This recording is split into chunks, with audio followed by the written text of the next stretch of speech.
Bismillahirrahmanirrahim. Assalamualaikum warahmatullahi wabarakatuh. Selamat pagi anak-anakku sekalian yang dirahmati oleh Allah. Berjumpa kembali di pelajaran IPA Fisika. Untuk pertemuan kali ini kita akan mempelajari tentang objek IPA dan pengamatannya. Baik, sebelum pelajaran kita mulai, alangkah baiknya kita berdoa dulu. Mudah-mudahan apa yang kita pelajari hari ini mendapatkan barokah dan hidayah dari Allah. Amin, Allahumma amin. Kemudian ilmu yang kita dapatkan menjadi ilmu yang bermanfaat. Dan tak lupa pula kita doakan orang tua kita, mudah-mudahan beliau senantiasa diberi kesehatan dan dilimpahkan rezekinya dan diluaskan rezekinya. Amin, Allahumma amin. Baik, untuk materi hari ini kita akan mempelajari tentang objek IPA dan pengamatannya. Oke, saya lanjutkan. Nah, tadi sudah disinggung tentang objek IPA. Nah, berbicara objek maka harus kita selidiki secara ilmiah. Jadi, biar apa? Biar kita paham, biar kita lebih mengerti tentang apa yang ada di alam ini. Nah, kemudian dalam penyelidikan ilmiah IPA ini melibatkan sejumlah proses yang harus kita kuasai. Apa saja itu? Yang pertama adalah pengamatan. Nah, pengamatan berarti di sini melibatkan yang namanya panca indera. Panca indera kita ini ada 5 ya. Yang pertama ada panca indera mata. Jadi untuk melihat. Indera penciuman, maka ada hidung. Indera pendengaran, maka ada telinga. Indera perasa, ada lidah di sini. Kemudian indera peraba ada kulit. Jadi di sini ada 5 panca indera. Nah, karena pengamatan ini salah satu penyelidikan ilmiah, maka tujuannya untuk mengumpulkan data dan informasi. Misalkan lagi di sini yang melibatkan panca indera, misalkan adalah melakukan pengukuran dengan alat ukur, misalkan mengukur panjang tali, nah, pasti menggunakan panca indera. Panca indera berupa panca indera mata. Misalkan mengamati pahit manisnya larutan, misalkan ada larutan yang kita buat, nah pasti menggunakan panca indera pengecap rasa ya, pasti menggunakan panca indera lidah dan sebagainya. Tujuannya apa di sini untuk pengamatan? Maka tujuan dari pengamatan untuk mengumpulkan data dan informasi. Misalkan tadi disinggung tentang larutan sirup, maka di sini misalkan ada data yang informasi yang perlu kita sampaikan pada orang dengan dari hasil pengamatan, misalkan takaran gulanya 5 sendok, misalkan. Kemudian takaran airnya 3 botol aqua, misalkan. Nah, dan di sana ada informasi tentang larutan sirup. Lanjut. Nah, sesudah mengamati atau sesudah melakukan pengamatan, maka kita harus membuat inferensi atau merumuskan penjelasan. Nah, penjelasan ini tidak asal menjelaskan, jadi berdasarkan hasil pengamatan. Tidak hanya ngawur istilahnya ya. Jadi harus berdasarkan fakta yang sudah kita amati. Jadi tidak boleh berbohong. Nah, penjelasan ini digunakan untuk menemukan pola-pola atau hubungan antara aspek yang kita amati. Misalkan, bagaimana cara membuat larutan agar lebih manis misalkan. Tadi kita sudah mengamati rasanya manis. Bagaimana pola hubungannya? Oh, tambahkan gula. Gulanya lebih banyak daripada airnya misalkan, maka larutan akan terasa manis. Jadi sesuai fakta atau kenyataan. Jadi tidak asal membuat penjelasan. Istilahnya tidak boleh asal-asalan. Lanjut. Yang ketiga yaitu sesudah membuat inferensi atau penjelasan, maka kita harus berani menyampaikan atau mengkomunikasikan ke publik atau ke orang lain. Oh, ini larutan gula yang saya buat, misalkan rasanya manis. Mana datanya? Nah, di sini dengan data-data ini kita bisa menyampaikan ke publik baik secara lisan maupun tulisan. Jadi kalau kita tidak berani menyampaikan secara lisan, maka boleh pakai tulisan di sini. Ditulis di buku atau di kertas. Nanti kita sampaikan ke orang lain. Ingat, tulisan harus bisa dibaca dan mudah dipahami oleh orang lain. Nah, tulisan ini nanti bisa berupa tabel atau grafik atau bahkan atau gambar dan sebagainya. Jadi itu hal-hal yang perlu kita kuasai dalam penyelidikan ilmiah. Ada pengamatan, membuat inferensi atau menjelaskan. Yang ketiga yaitu harus berani mengkomunikasikan ke publik atau ke orang lain, baik secara lisan maupun tulisan. Nah, kita lanjut. Dengan keterampilan melakukan pengamatan, kita dapat mengetahui bagaimana mengumpulkan fakta atau data di sini ya, hubungan-hubungan fakta, serta membuat penafsiran atau kesimpulan. Jadi setelah kita mengamati, maka kita akan bisa membuat penafsiran atau kesimpulan berdasarkan fakta-fakta yang ada. Contoh, tadi misalkan larutan A rasanya manis. Kenapa kok bisa manis kesimpulan kalian? Karena satu, gulanya lebih banyak daripada airnya. Jadi fakta sudah. Jadi kita berani menafsirkan. Contoh lagi misalkan mengamati cuaca. Oh, sekarang mendung. Jadi kalau mendung, penafsiran kita atau kesimpulan kita karena kita sudah mengamati cuaca, kemungkinan alam ini atau cuaca ini akan menimbulkan yang namanya hujan. Oke, itu tentang penafsiran atau kesimpulan. Nah, selanjutnya berbicara objek IPA, ini yang diamati yaitu meliputi seluruh benda yang ada di alam. Seluruh benda di alam dengan segala interaksinya untuk dipelajari pola-pola keteraturannya. Misalkan galaksi atau sistem tata surya, planet.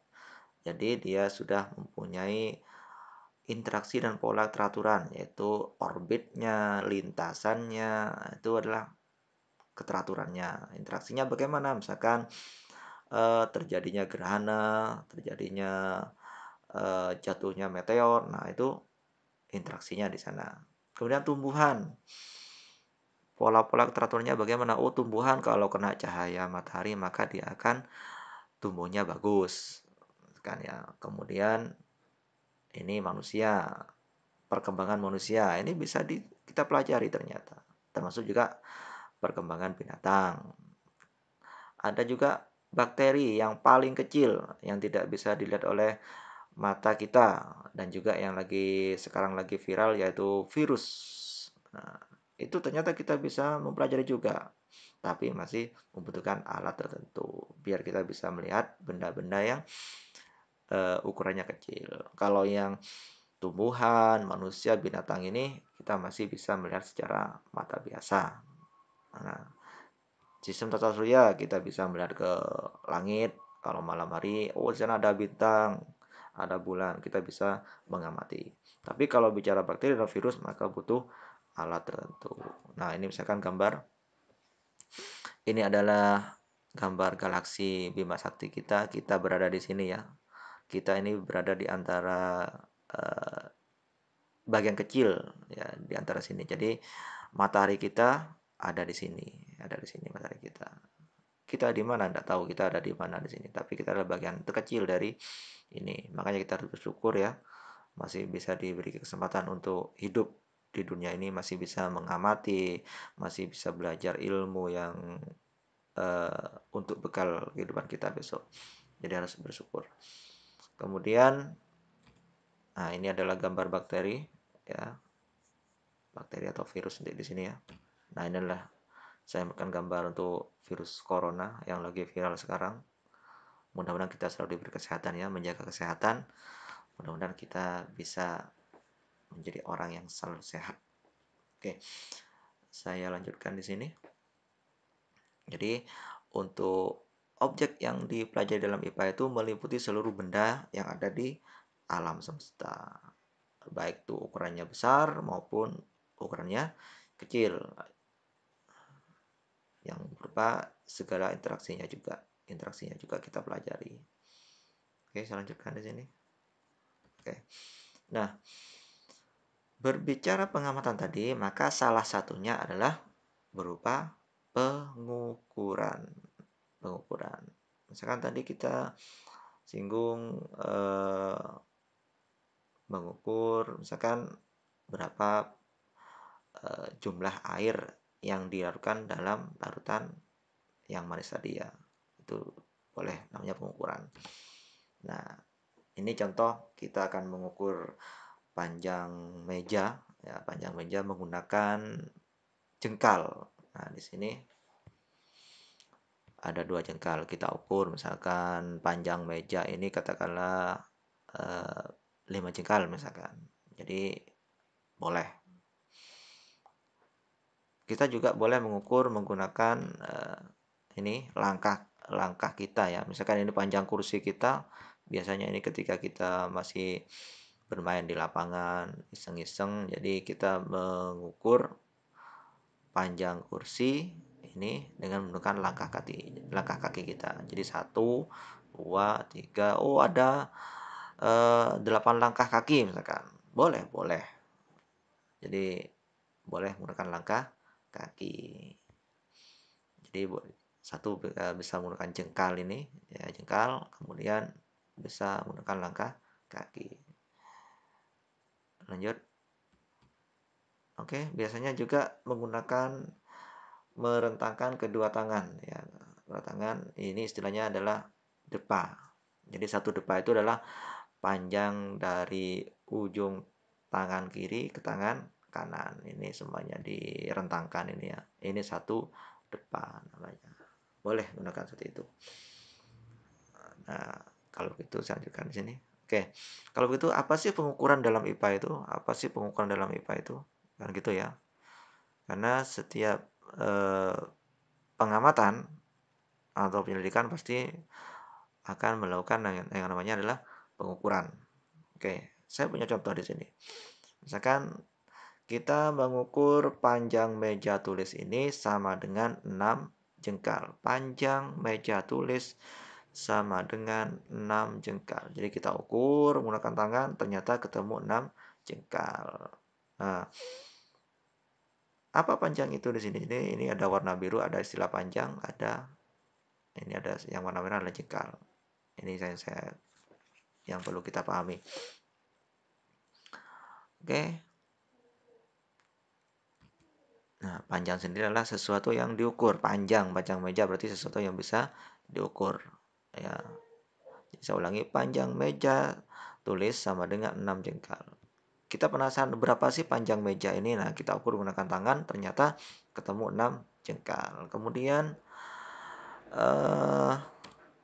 jengkal sendiri adalah pembanding dari hasil pengukuran. Jadi kita ingin tahu berapa panjangnya meja ini, maka kita gunakan jengkal kita, ternyata ketemu 6 misalkan. Nah, jengkal sendiri itu adalah pembanding dari hasil pengukurannya. Di pembandingnya.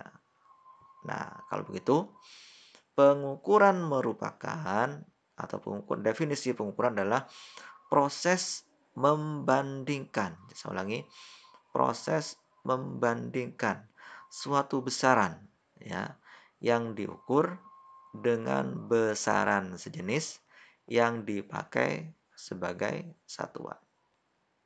Ini maksudnya. Kita akan mengetahui panjang meja. Nah, biar tahu maka harus ada pembanding. Apa pembandingnya? Yaitu jengkal kita, ya. Contoh lagi, kita ingin tahu berapa panjang kursi ini, kursi duduk ini. Nah, biar tidak penasaran, maka kita bandingkan. Apa pembandingnya adalah langkah kaki. Jadi, panjang kursi ini sama dengan berapa langkah kaki kita. Nah, itu namanya adalah pengukuran. Saya ulangi, pengukuran adalah proses membandingkan suatu besaran yang diukur, ya misalkan panjang kursi. Nah, panjang ini sesuatu yang kita ukur, ya. Saya ulangi, panjang kursi adalah panjang ini merupakan sesuatu yang kita ukur, ya. Ya. Kemudian ada pembandingnya. Apa pembandingnya? Langkah kaki kita pembandingnya atau jengkal kita pembandingnya. Jadi, pengukuran adalah proses membandingkan suatu besaran yang diukur dengan besaran sejenis yang dipakai sebagai satuannya. Oke, jadi di sini saya ulangi. Ini secara bahasa kita. Kalau kita ingin mengetahui berapa panjang kursi ini, ya, maka kita bisa membandingkan dengan berapa langkah kaki kita. Nah, dari ujung kursi kanan ke ujung kursi kiri ini. Oh, ternyata ketemu 8 langkah kaki. Berarti panjang kursi ini sama dengan 8 langkah kaki. Tiada pembandingnya. Atau misalkan kita akan mengukur berapa panjang tali, misalkan tali tiang bendera misalkan. Nah, ternyata ketemu kita gunakan ini depa ketemu, oh ternyata panjang tali bendera itu ketemu 5 depa. Nah, panjang tali adalah sesuatu yang kita ukur, ya. Depa adalah pembandingnya, pembanding dari hasil pengukuran. Lanjut.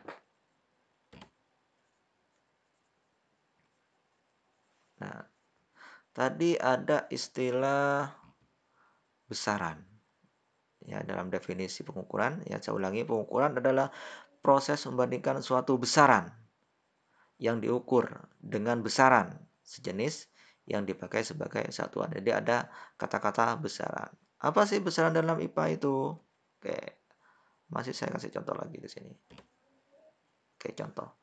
Panjang meja belajar adalah sama dengan 8 jengkal. Misalkan panjang meja belajar kita adalah sama dengan 8 jengkal. Kita ukur tadi dengan tangan kita, ternyata ketemu 8 jengkal. Nah, panjang sendiri sesuatu yang diukur. Ya, tadi panjang, tinggi. Nah, itu sesuatu yang bisa kita ukur. Kemudian 8 ini ada hasil pengukuran adalah angka ya, angka atau hasil pengukurannya. Kemudian jengkal sendiri adalah berupa satuannya. Jadi di sini ada sesuatu yang diukur. Saya ulangi, ada sesuatu yang diukur, kemudian ada hasilnya. Ya, jelas kalau kita mengukur pasti ada angka. Misalkan berapa tinggi badan kalian misalkan. Nah, jadi yang kita ukur adalah tinggi badan. Berapa? Ya, pasti ada angkanya. Misalkan tinggi badan saya adalah 10 jengkal misalkan. Nah, berarti di sini jengkal ini adalah satuannya, satuan jengkal namanya. Nah, kalau begitu untuk besaran sendiri definisinya adalah segala sesuatu yang dapat diukur, ya. Segala sesuatu yang dapat diukur. Makanya di sini berarti panjang itu bisa sesuatu yang diukur. Terserah apa saja, bisa panjang, tinggi, lebar, volume, luas. Nah, itu adalah sesuatu yang bisa diukur. Jadi saya ulangi, besaran adalah segala sesuatu yang dapat diukur dan dapat dinyatakan dengan angka dan memiliki satuan. Jadi di sini panjang ini adalah sesuatu yang kita ukur, maka adalah disebut dengan besaran. Nah, syaratnya apa lagi? Oh, ada angka di sini. ada angka 8, maka ini adalah dinyatakan dengan angka. Jadi tidak hanya mengukur saja, tapi di sini ada angkanya harus kita tampilkan. Dan memiliki satuan. Apa satuannya? Jengkal misalkan ya, atau depa, atau langkah kaki. Misalkan tadi. Eh, nah, ini tadi panjang kursi. Ya, panjang kursi ini ya misalkan ada 8 langkah kaki. Ini diukur. Nah, ini jadi ada satuannya. Oke. Itu tentang besaran. Jadi saya ulangi lagi, untuk besaran adalah segala sesuatu yang dapat kita ukur dan dapat dinyatakan dengan angka dan memiliki satuan. Oke, itu besaran. Kemudian di sini ada istilah satuan. Apa sih satuan itu? Kan gitu ya. Oke, satuan dalam IPA. Oke, di sini contoh. Panjang bendera merah putih sama dengan 2 depa. Jadi panjang kainnya ya, kita ukur ternyata 2 depa misalkan. Nah, di sini tadi panjang sudah, ini adalah berupa besaran atau satu yang dapat diukur ya. Nah, 2 jelas hasil atau angkanya. Nah, depa ini adalah satuannya. Jadi yang ada di belakang angka ini jengkal, depa itu adalah eh, namanya adalah satuan. Jadi untuk satuan sendiri itu pengertiannya adalah pembanding dalam suatu pengukuran. Pembandingnya. Makanya tadi dijelaskan kalau kita ingin mengetahui panjang kursi, maka dengan cara apa? Maka harus dibandingkan. Apa pembandingnya? Misalkan langkah kaki kita. Jadi berarti satuan itu adalah pembandingnya. Pembandingnya. Ini satuan-satuan yang sering dipakai oleh masyarakat. Ada jengkal, ada depa, ada langkah kaki. Jadi saya ulangi, untuk satuan definisinya adalah pembanding dalam suatu pengukuran. Oke, itu tentang definisi pengukuran, besaran, dan satuan dalam pengamatan objek IPA. Oke. Tugas kalian adalah di sini. Oke, di sini. Ini misalkan amati benda di sekitarmu, terserah. Misalkan ini saya ambilkan jeruk. Ya, jeruk. Jeruk punya ciri-ciri apa saja? Misalkan ini. Jadi saya tuliskan ide sebanyak-banyaknya, sebanyak mungkin. Besaran apa saja yang dapat diukur pada benda tersebut. Ini contoh misalkan ya, contoh jeruk. Ini misalkan diameternya boleh. Diameternya 3 misalkan atau 4. Nah, jadi ini bisa diukur juga. Misalkan benda yang dia mati misalkan jeruk, misalkan. Diameternya misalkan. Benda yang tidak dapat diukur. Apa yang tidak bisa diukur? Misalkan di sini yang tidak bisa diukur apa ya kira-kira ya? Yang tidak bisa diukur pada jeruk misalkan yaitu manisnya tidak bisa diukur ya, rasa manis bisa diukur. Itu contohnya. Silakan kamu cari benda-benda di sekitarmu, terserah, bisa hewan, bisa tumbuhan, atau bahkan bisa juga kakak kalian tuh diukur, apa yang diukur terserah di sana ya. Jadi silakan amati benda di sekitarmu ya, tuliskan ide sebanyak-banyaknya, besaran apa saja yang dapat diukur pada benda tersebut, dan tuliskan besaran apa saja yang tidak dapat diukur. Diskusikan dengan temanmu ya, diskusikan menurut kamu, nanti hasilnya ditulis di tabel ini,